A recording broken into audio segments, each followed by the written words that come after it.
আসসালামু আলাইকুম। আমি মেহেদি হাসান সুমন। আজকে রান্না করে দেখামো আঙ্গর ফুলবাইরার ঐতিহ্যবাহী হুমগুড়ি খেলা। এই হুমগুড়ি খেলা কিন্তু সাধারণ কোনো খেলা না। প্রায় 266 বছর আগে মুক্তাগাছার জমিদার শ্রীকান্ত আচার্যের লগে বৈলরের জমিদার হেমচন্দ্র রায়ের জমির পরিমাপ করার লইয়াই মূলত একটা কাজ্যা লাগে, আর হেই কাজ্যার মীমাংসার লিগেই মূলত একটা গুড়ি খেলার আয়োজন করা হয়। আমি রান্না করে বিষয়টা একটু বুঝাই কই। আসলে ঘটনাটা হইছে কি, তালুকের প্রতি কাঠা জমির পরিমাণ আছিল 10 শতাংশে, আর পরগনার প্রতি কাঠা জমিনের পরিমাণ আছিল 6.5 শতাংশে।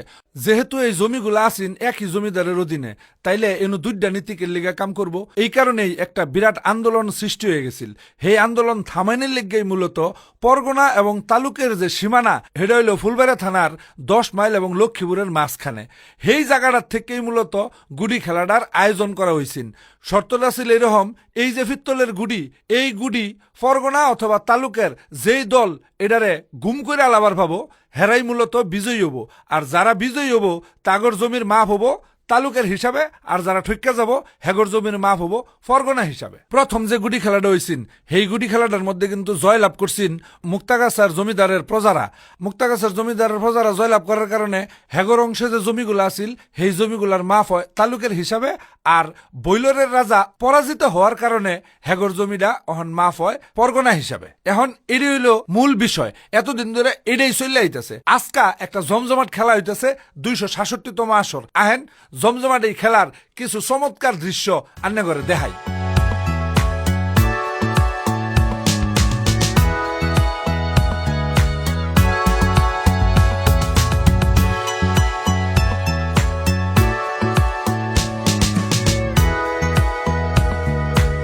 যেহেতু 40 কেজি ওজনের এই বলটা গুম করে হালাল লাগবো, মানে আঙ্গর বাসায় ফলায় হালাল লাগবে, এটা তো সহজ না।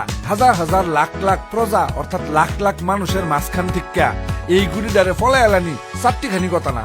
প্রচুর শক্তির দরকার, বুদ্ধির দরকার, আর অনেক অনেক লোক দরকার। আর সেই অনেক অনেক লোক মিললাই কিন্তু এই গুড়িটারে ফলাবো। হে শুনে কি হইছিন হে আলাপ বাদ দেই।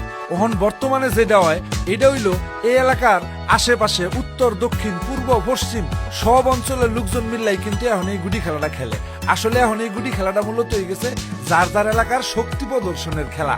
কোন এলাকার মানুষ বেশি শক্তিশালী এটাই কিন্তু মূলত অহনা এই এলাকার প্রতিষ্ঠিত হয়। এই খেলাটার বিশেষ কোনো নিয়ম নাই। গুড়িটা 4:30 সময় ছেড়ে দেওয়া হয়। 4:30 পরেতে এই গুড়িটা পূর্বা পশ্চিমা উত্তরা দক্ষিণা বিভিন্ন দিকের লোকজন আইসা ধাক্কাধাক্কি শুরু করে। ধাক্কাধাক্কির এক পর্যায়ে যারা এই গুড়িটারে গুম করে আনতে পারে অর্থাৎ পলাবার পারে আর কি, হেরাই মূলত এই গুড়ি খেলাটা জিততে যায়। আর জিততে যাওয়ার পরে হে এলাকারাই মূলত শক্তিশালী হিসেবে আমাদের এই সমাজে প্রতিষ্ঠিত হয় আর কি। তবে যতক্ষণ পর্যন্ত এই গুড়ি পলাবার না পাবো ততক্ষণ পর্যন্ত কিন্তু খেলা শেষ হইতো না। এটা যদি আরো 2-3 দিনও খেলুর লাগে তারপরেও খেলবো, রাত দিন নাই ভাই। তো যাই হোক, অনেক কথা কইলাম। আন্নেগর যদি ভালো লাগে এই গুড়ি খেলাটা মাইন্ড ছেড়ে দেওয়ার সুযোগ করে দিন, যে অনেক অনেক শেয়ার করুন। যে ভালো থাকুন যে সবাই। আসসালামু আলাইকুম।